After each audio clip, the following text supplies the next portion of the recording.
He likes different levels of existence. In the same way that in this life he has also created different levels of existence. You have the mineral world, you have the vegetable world, you have the animal world, and look at the animal world itself. Within the animal world there are so many grades of animals, from the, say, a worm in the lowest scale, and then go up to the intelligent animals. So many grades of animals. He loves this division. And so in the next life we will be divided, and he tells us that those who are on a high level will dominate, will encompass those who are on a lower level, and those who are on a lower level will never understand those who are on a higher level. And we might say, a great pity that it is like this, but this is the way God likes it. And this is the meaning of heaven and hell, really. The nearest you are to God, you're in heaven.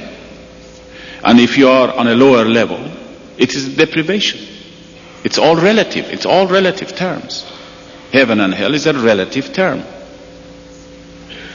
But God likes this somehow. We don't know why, but he does. You see, in this creation, look at this creation. What has he created? He has created all kinds of animals. And if it was us, perhaps, if it was us that were going to create them, we would not want to create all these poor animals. Why do you want... Couldn't he make up everything the same like man? Look at this mouse, for instance. You know, have you seen a mouse? Poor mouse? What is it in relation to a man? He could have made him like a man. Why didn't he make him like a man? The poor mouse. Well, but he liked it, evidently. He likes these divisions. And so in the next life seems to be that there would be divisions. And this depends on what we acquire in this life. Now there is one thing in here which I wanted to mention so far. We have been comparing the embryo growing in the womb of the mother with the soul which grows in this world. There is one difference. The embryo and all the physical beings have no control over what they do. The embryo grows because the laws of nature makes it so. It grows without any will. But when you apply that law or that principle to a spiritual world, to a higher level, something is added to it. The soul also grows in this life. It acquires qualities and perfections. But there is one thing added to it. It has a choice. It can make the choice. It can make a choice of either acquiring qualities and perfections or not. Whereas the embryo has not got that choice. A tree grows. You put the seed down, it grows. It has no choice. It grows.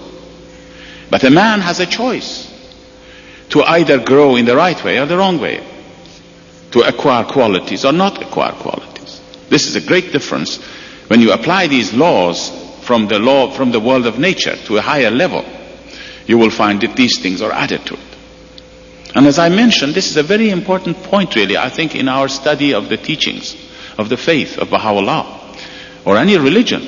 You will find that many of the main teachings of the faith have their origin, or you can find that you can trace their origin in nature.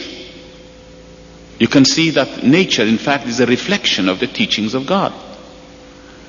Many of the major teachings of Baha'u'llah, for example, are very natural things. You can find their similarities in nature. And by study of the nature, but study of the nature always along with the writings, then you come across a little understanding, much more understanding, I would say, when you combine these two together, of what life is, of what creation is.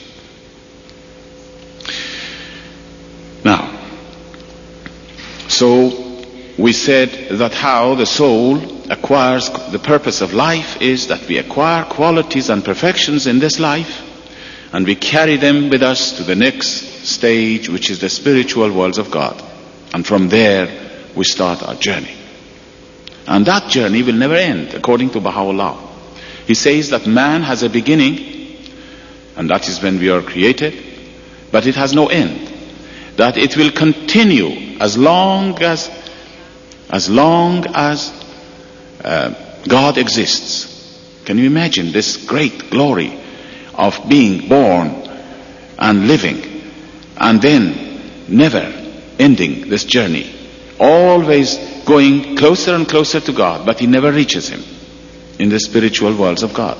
endless, limitless, infinite, immortal is the soul. Now, having said all of this,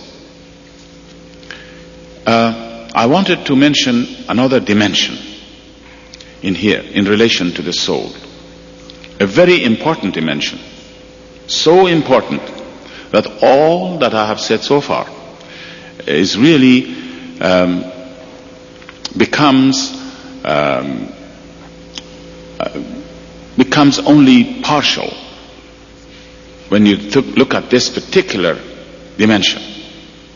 And in order to explain this dimension, I felt it's a good thing, because there are so many people here, that I use the language of nature so that we can understand easier these spiritual, you might say, teachings.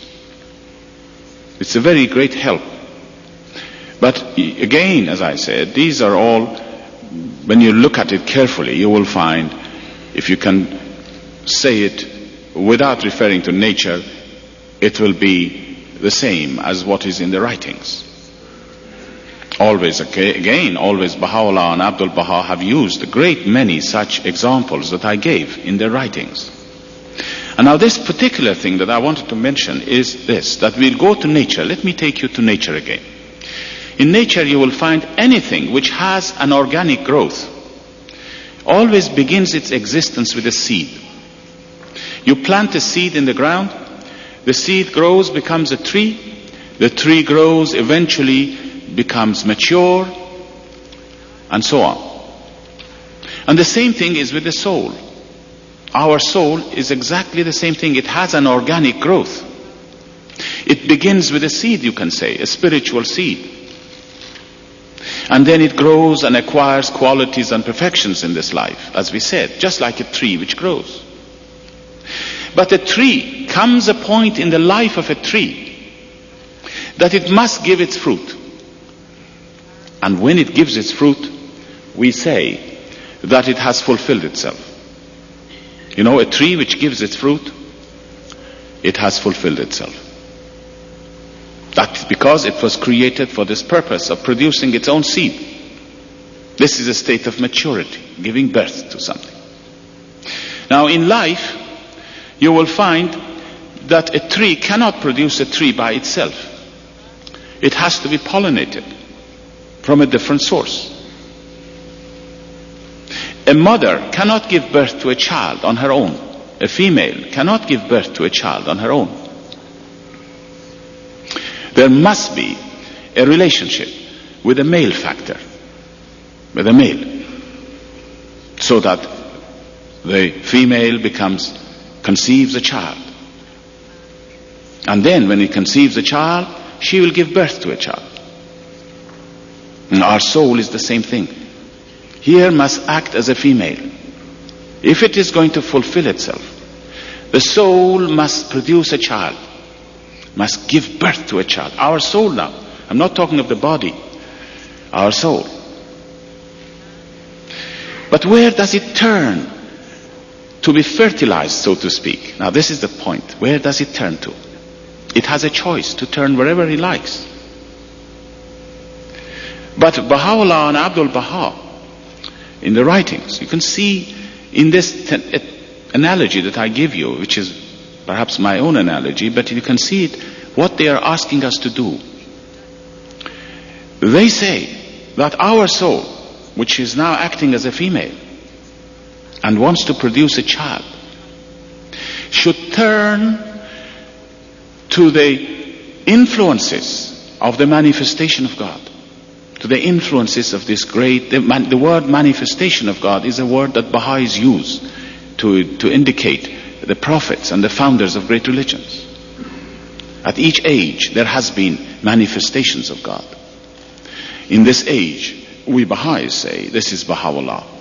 And so for a Baha'i, the soul, acting as a female, will turn to the influences of the revelation of Baha'u'llah today. It opens itself up to the influences of the revelation of Baha'u'llah. It establishes a mystical, a spiritual intercourse with those forces, these forces will be released within the soul.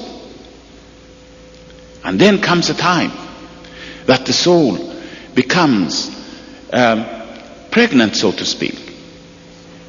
And what is this child when it is produced? The spirit of faith. The spirit of faith is produced. Our soul gives birth to the spirit of faith. And this, friends, Baha'u'llah tells us, is the purpose of God creating man. Not just to have a soul come in here and have good qualities and perfections, but to give birth to the spirit of faith. And the spirit of faith comes to us not by our own efforts. It's impossible to come. It's impossible to become a Baha'i by yourself. Impossible. Or becoming a Christian at the time of Christ. The only way you can recognize, the only way that we can have faith is that this mystical, spiritual relationship must be established. The forces of the revelation of Baha'u'llah in this age will penetrate into the heart of a person, into the soul. And comes a point that he says, I believe. And when the soul says, I believe, that child is born. The spirit of faith is born. And this, Baha'u'llah tells us, in every age it has been the same thing. When Peter recognized Christ, and he recognized, what did he do? He opened his soul to the influences of the revelation of Christ. And then, what happened to him? He acquired the spirit of faith. Now that spirit of faith belongs, its origin to two sources. One is from Baha'u'llah in this age. In the time of Christ it was Christ. In the time of Baha'u'llah it is Baha'u'llah. But it also owes its existence to the soul itself, just like a parent. And so it's very dear to both. Our faith is very dear, not only to ourselves, but also to the one who has to the one who has fertilized our soul, influenced our soul. Now, Baha'u'llah has told us in his writings that if the station of a person who acquires the spirit of faith is known in this world, all humanity will soon die when they see the greatness of this particular station. And then we come to another point. Giving birth to a child is one thing. Perhaps it's easy to give birth to a child. Well, I shouldn't say that maybe. But it is. It is easy to give birth to a child. All mothers will tell you. It's easy. But it is much more difficult to enable that child to grow, to protect that child from every step of the way, to help him to grow healthily and happily. That's much more difficult. It's easier perhaps today to become a Baha'i, but it is more difficult to let our faith grow. And one of the teachings of Baha'u'llah is that we must always examine ourselves to see whether this morning, our conditions, spiritual conditions, are better than yesterday. And this is the trend to which we should become accustomed, that the qualities and perfections which comes always from these manifestations of God, we acquire them in such a way that our morning today is definitely a better state than our previous day. Now, how can we do that? How can we enable that faith, the spirit of faith which is grown, to really become, to grow, to steadily grow, healthily. Now we go back to nature again. The answer is very clear. Go back to nature. And of course again, look at the writings. When you go to nature, you will find, what does a mother do when a child is born to her? What does she do? The first thing she does, she feeds that child with milk. And the child had never had the taste of milk before. None of us can remember what was it like when we first had the taste of milk the first time. But we become accustomed to it after a while. And there comes a time that you become an addict to it, really. You must have it. And it's the same thing with the soul. The spirit of faith, once it is born, it has to be fed with spiritual food. And Baha'u'llah and Abdul Baha have told us that the spiritual food is the Word of God. The Word of Christ was the spiritual food for the people of his time. And today, without having the spiritual food, we cannot grow. And Baha'is know this. This is one of the teachings of Baha'u'llah, that every morning and every evening, we have to read his writings, the writings of Baha'u'llah, the writings of the faith. It becomes our spiritual food. We do not read them so that our knowledge may increase. That's a different thing. If you want to study the faith, which we should, study religions, we study them in our own time and study the history, study various writings, and then that's all right. But to read the writings in the morning and in the evening is the source of our spiritual growth.